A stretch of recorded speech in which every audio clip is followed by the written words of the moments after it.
pencairan THR dan gaji ke-13 tahun 2022 untuk PNS, TNI dan Polri, dan pensiunan. Kapan disalurkan? Berikut ini jadwal pencairan THR dan gaji ke-13 untuk PNS, TNI, dan Polri. Kementerian Keuangan telah mengalokasikan anggaran untuk tunjangan hari raya atau THR dan gaji ke-13 tahun 2022.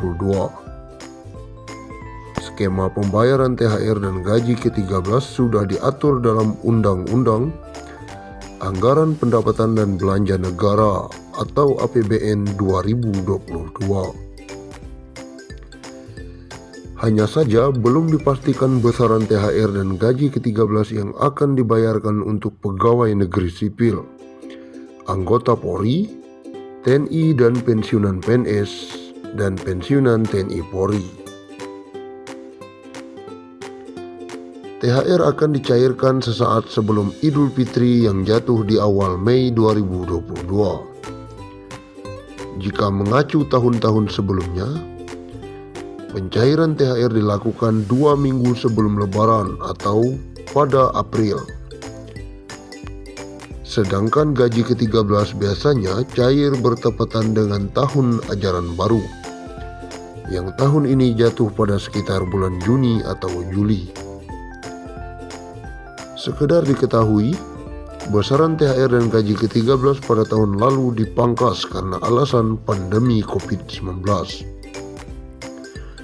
Pada tahun 2021, THR dan gaji ke-13 tanpa tunjangan kinerja, hanya gaji pokok dan tunjangan melekat saja.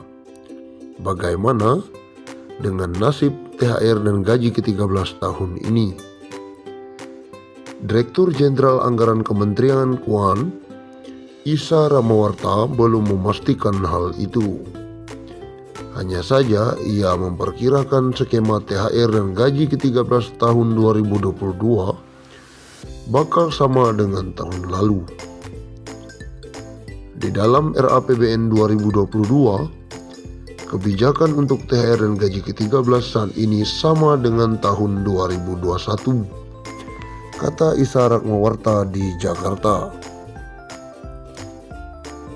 THR dan gaji ke-13 tidak hanya untuk PNS, tetapi juga TNI, Polri hingga pensiunan PNS, pensiunan TNI, dan pensiunan Polri.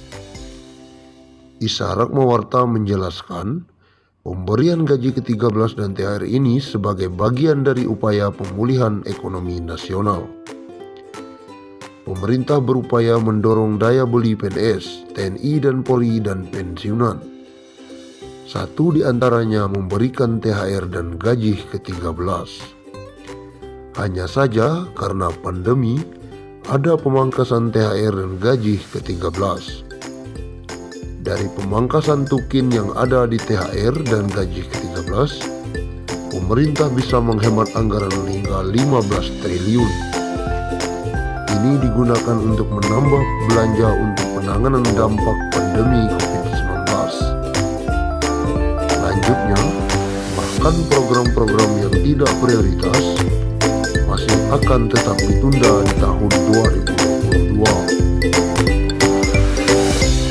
Sehingga anggaran bisa difokuskan untuk membantu masyarakat hingga pelaku usaha yang paling terdampak. Berikut gaji pokok dan tunjangan yang diterima PNS, TNI, dan Polri yang akan jadi dasar perhitungan THR dan gaji ke-13 nanti.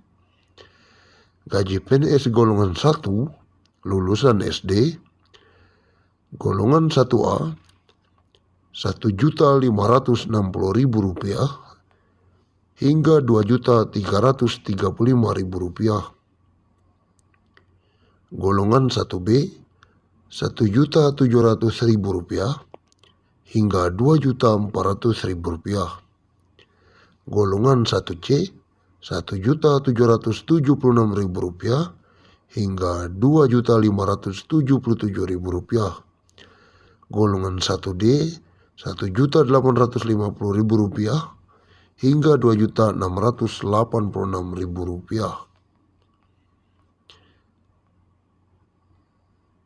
Selanjutnya, golongan 2B, Rp2.200.000 hingga Rp3.500.000. Golongan 2C, Rp2.300.000 hingga Rp3.600.000. Golongan 2D, Rp2.390.000 hingga Rp3.820.000. Golongan 3 lulusan S1 sederajat. Golongan 3A, Rp2.579.000 hingga Rp4.236.000. Golongan 3B, Rp2.680.000 hingga Rp4.415.000. Golongan 3C, Rp2.800.000 hingga Rp4.600.000. Golongan 3D, Rp2.920.000 hingga Rp4.797.000. Golongan 4A, Rp3 juta hingga Rp5 juta.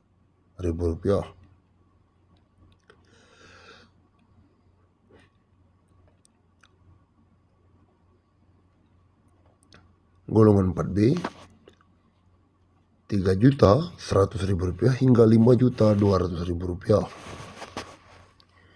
Golongan 4C, Rp3.300.000 hingga Rp5.400.000. Golongan 4D, Rp3.447.000 hingga Rp5.600.000.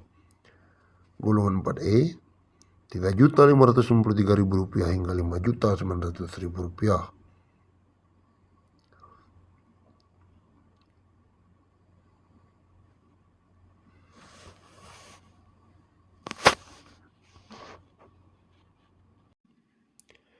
Ini ternyata insentif yang dijanjikan Jokowi bagi para PNS.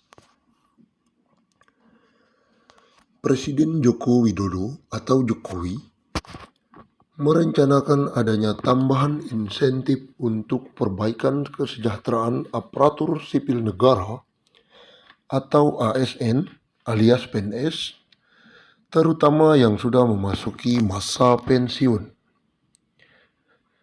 Menteri Keuangan Sri Mulyani Indrawati mengatakan, fokus pertama pemerintah adalah menggencarkan reformasi pensiunan ASN TNI dan Polri.